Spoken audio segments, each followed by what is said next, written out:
नमस्कार दोस्तों, स्वागत है आप सबका हमारे फिर से नए वीडियो में। दोस्तों, हम लेके आए हैं आध्यात्मिक ज्ञान चर्चा दो संतों के बीच में। एक तरफ है जगत गुरु तत्वदर्शी संत रामपाल जी, दूसरी तरफ है बाबा राजीव लोचन दास जी महाराज। एक और नए बाबा जी आ गए, राजीव लोचन दास जी महाराज जी, क्योंकि रोज रोज नए नए बाबा लॉन्च होते हैं। आज ये बाबा जी आए हुए हैं, इनका ही आज हम पोस्टमार्टम करने वाले हैं।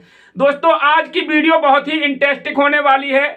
दोस्तों, आप लोगों ने अभी तक हमारी वीडियो को लाइक नहीं किया है तो पहले वीडियो को लाइक कर दें, और चैनल पर नए हैं तो चैनल को सब्सक्राइब करके बेल आइकन की घंटी ऑल पर कर लें, क्योंकि हम ऐसे ही बाबाओं का भंडाफोड़ करने आते रहते हैं। चलिए दोस्तों, बिना देरी किए हुए मैं आज इस वीडियो की शुरुआत करता हूं। जैसे कि आपने बाबा जी स्क्रीन पर जो देख रहे हैं, इनको देखा होगा, बाबा राजीव लोचन दास जी महाराज जी। इनका कहना है कि संत रामपाल जी महाराज जी टैंकर भर दूध में नहाया करते थे, फिर वो भक्तों में खीर बना करके बंटवाया करते थे।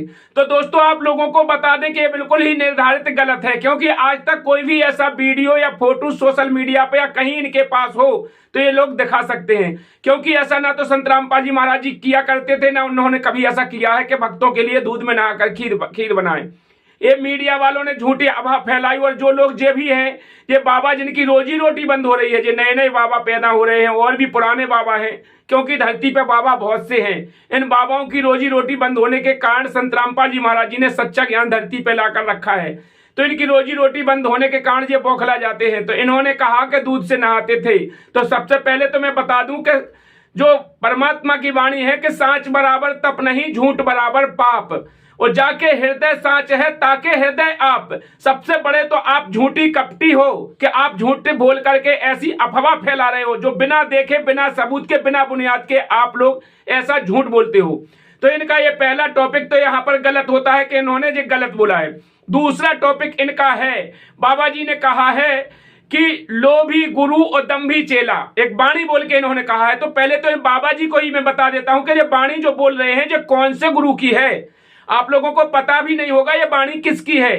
ये बाणी संत परमात्मा कबीरदास जी महाराज जी की है, और उस बाणी को बोल करके तुम अपने आप को श्रेष्ठ बना रहे हो। यहां पर परमात्मा ने कहा है कि यहां पर परमात्मा ने कहा है कि चोर चुरावे तुमड़ी गाड़े पानी में, वो गाड़े व ऊपर आवे सच्चाई में छानी में।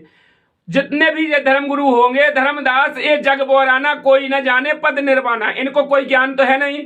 और जे बाणी बोलेंगे परमात्मा की और ज्ञान पेलेंगे अपना। तो बाबा जी ने जो बोली बाणी कि लोभी गुरु और दंभी चेला, मचो नरक में ठेलम ठेला रेलम पेला। तो पहले तो बाबा जी आप ही समझ लीजिए कि आप लोभी गुरु हैं और आपके चेला दंभी हैं, तो आप लोग ही उस नरक में जाएंगे। क्योंकि जो ज्ञान कबीर साहब ने दिया है, उस ज्ञान पर इस वाणी को बोला है कि जो त्रिगुणी माया में भूल करके, त्रिगुणी माया की जो भक्ति करते हैं, तीन देवताओं तक निर्भर रहते हैं, उन लोगों के लिए बोली है ये वाणी कि लोभी गुरु, जो लोभी गुरु होते हैं, जो त्रिगुणी माया में फंसाए रहते हैं। यहाँ पर गीता जी में इसका वर्णन दिया है।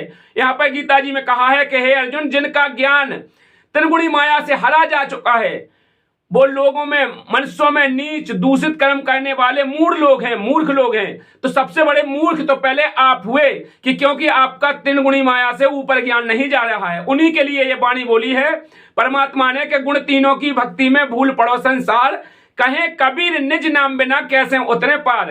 तीन देव की करें जो भक्ति, उनकी कभू न होवे मुक्ति। तो बाबा जी, आपकी ये बात यहां भी फेल होती है कि आप बाणी चुरा रहे हैं, और बाणी चुरा करके यहाँ पर कबीर साहब जी ने कहा है कि बाणी चोर कठोर, जो बाणी चुराते हैं और सदगुरु धाम ना पहुंचेंगे ये 84 के ढोर। तो आप उन 84 के ढोर हो जो सदगुरु की बाणी चुरा करके आप बात कर रहे हैं। तो यहाँ पर भी बाबा जी आपकी बाणी फेल होती है। तीसरी वाणी जो आपने बोला है कि बंधनों से जो छुड़वा दे उसे भगवान कहते हैं। तो मैं आपसे कहना चाहता हूं, जो आपने कहा है कि इनके चेले कहते हैं कि कृष्ण भगवान का जेल में जन्म हुआ था तो वो बंधनों से मुक्त हो गए थे। तो मैं बाबा जी आप लोग से पूछना चाहता हूं कि क्या आप राम को तो कृष्ण का अवतार मानते हैं, कृष्ण को राम का अवतार मानते हैं, फिर राम जी को जब ब्रह्म फांस में एक मेघनाथ ने बांध दिया तो उन्हें अपने बंधन नहीं छुड़वा पाए मृत्यु लोक के। तो बताइए भला बाबा जी, जब उनके बंधन छुड़वाने के लिए गरुड़ जी को बुलाया गया तो गरुड़ जी ने बंधन छुड़वाए, तो इनमें गरुड़ बड़ा है कि तुम्हारा राम। तो यहां पर परमात्मा जी एक वाणी बोलते हैं, काटे बंधन विपत में कठिन किया संग्राम, और चीनो रे नर प्राणियां गरुड़ बड़ों के राम। तो इनमें तुम्हारा गरुड़ है राम बड़ा के भगवान के, गरुड़ भगवान है कि राम भगवान है? अब इसका फैसला तो आप ही ले सकते हैं। दूसरी बात मैं आपको बता देता हूं, यदि आप बल के आधार से कहते हैं तो कि कृष्ण भगवान ने गोवर्धन पर्वत उठाया, तो यहां पर भी परमात्मा कहते हैं कि गोवर्धन किसने उठाया? दोना गण हनुमंत और शेषनाग ने पूरी पृथ्वी उठाई। इनमें कौन भगवंत? तो बताइए श्रीमान जी, शेषनाग तो पूरी पृथ्वी को रख रहे हैं, तो आपके रामचंद्र जी भगवान हुए कि कृष्ण भगवान हुए कि वो शेषनाग भगवान हुआ? अब इसका भी फैसला आप बता सकते हैं इनमें कौन मोक्षदायक भगवान है। फिर आपने की है पारीक्षत वाली बात कि पारीक्षत को सवाल पूछना चाहिए, पारीक्षत भी सवाल पूछा करते। तो मैं आपसे पूछ रहा हूं कि जब पारीक्षत को जब तक्षक सांप को डसना था तब उनके लिए कथा सुनाने के लिए पूरी पृथ्वी पर कोई गुरु नहीं मिला था। जिस भागवत कथा को आप सुना रहे हैं, इस कथा को सुनाने वाला पूरी पृथ्वी पर कोई नहीं मिला था। उस समय वेद व्यास ने स्वयं इस कथा को नहीं सुना पाया, जिन्होंने इस कथा का लेख किया है। और फिर जब सुखदेव ऋषि को बुलाया गया स्वर्ग से, तो सुखदेव ऋषि उस समय कथा के सुनाने वाले अधिकारी गुरु थे। आज तुम्हें किसने अधिकार दे दिया महाराज जी कथा सुनाने का, लोगों को ठगने का, लूटने का? तो महाराज जी आपकी दुकान बंद होती नजर आ रही तो आज रामपाल जी महाराज जी पर टिप्पणी करने लगे।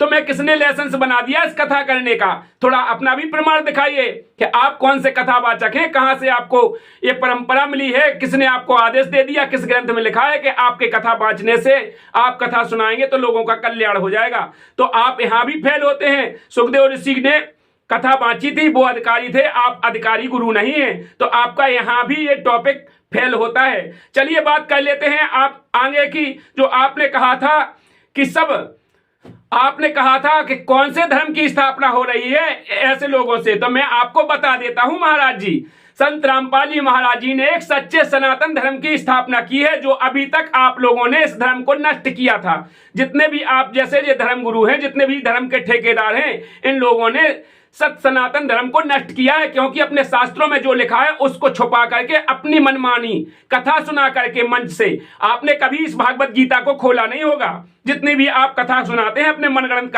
कथा सुना के चले जाते हैं, लोगों को गुमराह करते हैं, ठगते हैं, लूटते हैं, ये आपका पहला काम है। तो यहां पर गीता जी में जो बताया है कि जो भी संत होगा वो तत्वदर्शी होगा। आपको कौन सा अधिकार है, आप कौन से धर्म की स्थापना कर रहे हैं? तो यहां पर संत रामपाल जी महाराज जी सत सनातन धर्म की स्थापना कर रहे हैं, जो हमारे शास्त्रों में लिखा है वो सत भक्ति देकर लोगों का कल्याण कर रहे हैं। आप कहते हैं कि मोक्ष का तो आपको परिभाषा का भी पता नहीं है। मोक्ष किसे कहते हैं? मोक्ष खाने वाली चीज है कि मोक्ष पीने वाली चीज है कि किसी को देने वाली चीज है कि कोई लगाने वाली चीज है? बाबा जी, जटा जूट रखाने से, तिलक लगाने से, एक जूड़ा मूड़ा बांधने से कोई संत नहीं हो जाता है। महाराज जी, जितने बड़े आप संत देख रहे हैं ये आपके अंदर बिल्कुल गुण नहीं है, क्योंकि सबसे बड़ी तो जो निंदा करता है उससे बड़ा कोई निंदक से बड़ा कोई भी नहीं होता है। आप संत रामपाल जी महाराज जी की निंदा कर रहे हैं, जबकि संत रामपाल जी महाराज जी ने सभी धर्म गुरुओं की सच्चाई दिखाई है। आप झूठ बोल रहे हैं। आपके पास यदि प्रमाण है तो आप एक प्रमाण दिखाइए, जो आपने कहा कि संत रामपाल जी महाराज जी दूध से नहाते थे। नहीं है आप लोगों के पास, क्योंकि आप झूठ बोलते हैं, ये झूठ फैला करके जनता को ठगते हैं। मैं आपसे कह रहा हूं, आपने भागवत कहीं भी खोलकर पढ़ के सुनाई हो किसी भी भागवत कथा में, तो आप मुझे प्रमाण दीजिए। इसलिए सिद्ध होता है कि कोई भी धर्मगुरु भागवत को खोलकर ही नहीं पढ़ता है। भागवत में जो अगर खोल के बता देंगे तो सभी आपके चेले आपको छोड़ के भाग जाएंगे। वो काम केवल संत रामपाल जी महाराज जी ने किया है। सभी धर्मों के सभी सदग्रंथों को, श्रीमद् देवी भागवत पुराण, गीता, आपकी बाइबल, कुरान, 4 वेद, 6 शास्त्र, 18 पुराण, सभी खोलकर उंगलियों पे गिनाए हैं संत रामपाल जी महाराज जी ने। उसी के कारण आज संत रामपाल जी महाराज जी का इतना बड़ा परिवार बसा हुआ है। करोड़ों लोग संत रामपाल जी महाराज जी को फॉलो करते हैं। जो आप तो कह रहे थे कि उनके चेला तो बड़े विचित्र होते हैं, विचित्र इसलिए होते हैं कि संत रामपाल जी महाराज जी जो पढ़ाते हैं, अपने सदग्रंथों को खोलकर जो दिखाते हैं, बिल्कुल सच्चाई दिखाते हैं। उस 100 सच्चाई, 1,000 सच्चाई देख करके जो संत रामपाल जी महाराज जी की शरण में आते हैं, वही सच्चे संत होते हैं, वही सच्चे भगत होते हैं, जो सत भक्ति कहते हैं अपने शास्त्रों के आधार से। महाराज जी, आपको पता ना हो तो थोड़ा गीता जी को खोल के देख लेना। गीता जी के अध्याय 16 के श्लोक नंबर 23 में लिखा है, जो पुरुष शास्त्र विधि को छोड़कर अपनी इच्छा से मनमाना आचरण करते हैं, ना तो उनका मोक्ष होता है, ना गति होती, ना किसी प्रकार की सिद्धि होती है। तो आपने मोक्ष वाली बात की है कि मोक्ष बंधनों से छुड़ाते हैं, तो आपके राम जी महाराज जी और ना आपके कृष्ण महाराज जी किसी का बंधन नहीं छुड़ा सके। यदि वो बंधन छुड़ा देते तो कृष्ण भगवान स्वयं एक बहेलिया के बाण मारने से उनकी मृत्यु नहीं हो जाती।